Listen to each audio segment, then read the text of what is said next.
Ya, assalamualaikum warahmatullahi wabarakatuh. Selamat pagi anak-anakku sekalian yang saya cintai. Berjumpa lagi dengan Bapak Reynaldo dalam kelas online pembelajaran daring. Pada kesempatan ini, Bapak akan melanjutkan materi kita tematik tema 1 subtema 2 pada pembelajaran keempat dengan muatan pembelajaran PPKN dan juga bahasa Indonesia. Masih berkaitan dengan penerapan nilai-nilai sila keempat pada Pancasila lanjutan pertemuan kemarin. Bapak ulangi bahwasanya Pancasila merupakan ideologi bangsa ataupun pandangan hidup kita sebagai warga negara yang baik. Nah, dan juga Pancasila tersusun oleh 5 sila yang sekarang kita akan membahas pada fokus sila keempat. Nah, sila keempat itu menjadi pedoman dalam menyelesaikan masalah yang menyangkut kepentingan bersama. Maksudnya kita ketahui bersama bahwa masalah itu pasti akan kita hadapi. Nah, untuk itu kaitan dengan permasalahan akan lebih baik jika diselesaikan dengan menggunakan nilai-nilai pada sila keempat ini, yaitu dengan penyelesaian bersama. Nah, sesuai dengan sila keempat Pancasila, penyelesaian masalah sebaiknya dilakukan dengan cara musyawarah untuk mencapai mufakat ataupun solusi ataupun keputusan bersama, ya.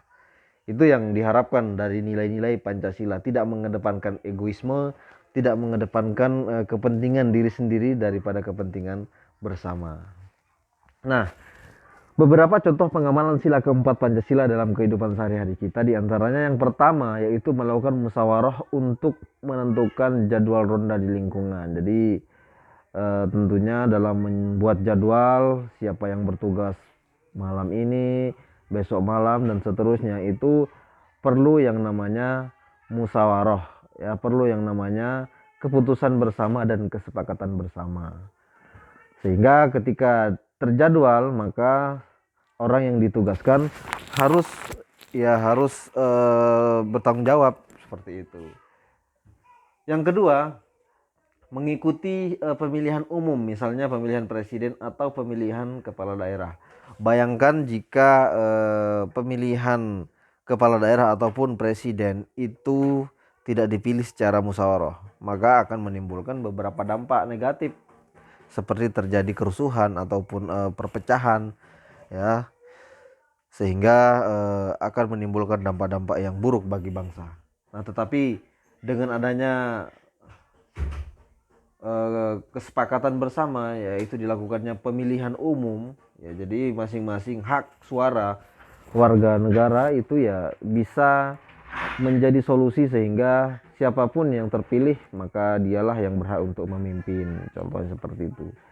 Yang ketiga, mengikuti pemilihan ketua kelas dengan tertib, yaitu dengan musyawarah, tidak semata-mata ataupun semaunya sendiri saya ingin menjadi ketua kelas karena saya yang lebih berani, tidak seperti itu, tetapi berdasarkan persetujuan ataupun kesepakatan bersama di dalam kelas. Yang keempat, tidak memaksakan kehendak dalam suatu musyawarah yang diikuti. Jadi ketika kita melaksanakan musyawarah, maka kita tidak boleh egois, kita tidak boleh menang sendiri. Jadi harus betul-betul mempertimbangkan, memperhatikan masukan, saran, kritik dari teman-teman yang ada di situ. Itu adalah nilai-nilai yang bisa kita praktekkan dalam kehidupan sehari-hari. Nah, yang berikut pada muatan pembelajaran kedua bahasa Indonesia masih berkaitan dengan ide pokok, ya, dan juga di sini kita akan menemukan fakta dan ide pokok dalam teks laporan. Bahwa teks laporan itu memuat informasi penting yang disajikan dalam bentuk fakta atau data. Jadi seyogyanya teks laporan ataupun laporan pengamatan, laporan penelitian itu dicirikan sebagai informasi yang berisi fakta, ya, fakta dan data yang ada. Ya. Dan juga kamu dapat membuat pertanyaan menggunakan kata tanya. Ya, membuat pertanyaan kata tanya apa, di mana, kapan, siapa, mengapa, dan bagaimana untuk mencari tahu fakta yang ada dalam teks laporan. Jadi harus Bisa contohnya di sini apa namanya, laporan teks laporan pengukuran berat badan siswa kelas 5 kelas 6A misalkan di situ. Jadi ketika sudah tersusun laporannya bahwa pada hari Senin dilakukan pengukuran berat badan dan tinggi badan masing-masing siswa dengan jumlah 22 dan seterusnya. Nah, ketika ada teks seperti itu, kemudian bagaimana kita bisa menemukan fakta-fakta di situ ya? Contohnya kita bisa menggunakan kata tanya, misalkan apa saja yang dilakukan oleh para petugas untuk mengetes tinggi badan, ya apa saja yang dilakukan. Ini salah satunya kita bisa menggali informasi di situ. Kemudian di mana itu dilakukan. Nah, jadi harus untuk memperlengkap informasi dengan sebenarnya. Terus kapan itu dilakukan, hari apa ya. Terus bagaimana prosesnya ya, sehingga kita lebih detail untuk mencari tahu sumber-sumber fakta ataupun sumber-sumber data yang sebetulnya. Itu teknik-teknik ataupun cara mencari fakta menggunakan bahan pertanyaan seperti itu. Saya rasa cukup sekian untuk materi kita pada pertemuan kali ini. Untuk materi berikutnya kita akan bahas untuk materi lanjutan.